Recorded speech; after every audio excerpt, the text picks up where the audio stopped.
शकता पाळणा पद्धत या ठिकाणी आपल्या नागरिक संरक्षण दलाच्या जवानांनी केलेलं आहे।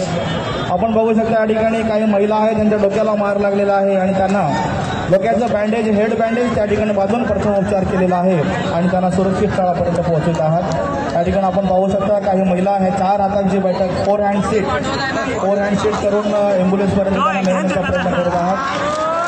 काही महिला बघा आपण या ठिकाणी पाहू शकतो त्यांच्या पायाला या ठिकाणी दुखापत झालेली आहे आणि त्यांना 3 हँड सीट करून या ठिकाणी त्यांना नेण्याचा प्रयत्न केला जात आहे।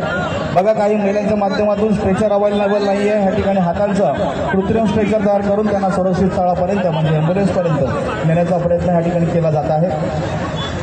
या ठिकाणी आपण पाहू शकता एका जवानाच्या माध्यमातून यांना पाळणा पद्धत करून त्यांना एम्ब्युलन्सपर्यंत सुरक्षित ठिकाणी नेण्याचा प्रयत्न केला जात आहे। आपण पाहू शकता की ज्यावेळेस दुर्घटना घडलेली आहे अशा वेळेस आपल्याकडे कुठल्याही प्रकारचं स्ट्रेचर आपल्याकडे अवेलेबल नाही आहे। आपल्या घरामध्ये असलेल्या साधनांचं म्हणजे ब्लँकेट किंवा चादर या ठिकाणी असेल त्याचा आपण कृत्रिम स्ट्रेचर तयार केलेला आहे आणि ह्याच्या माध्यमातून आपण त्या ठिकाणी जखमी झालेल्या व्यक्तींना सुरक्षित ठिकाणी म्हणजे एम्ब्युलन्सपर्यंत करून नेण्याचा प्रयत्न केला जात आहे। या ठिकाणी महिलांच्या माध्यमातून आपण बघतो की 4 हँड सीट महिला ज्या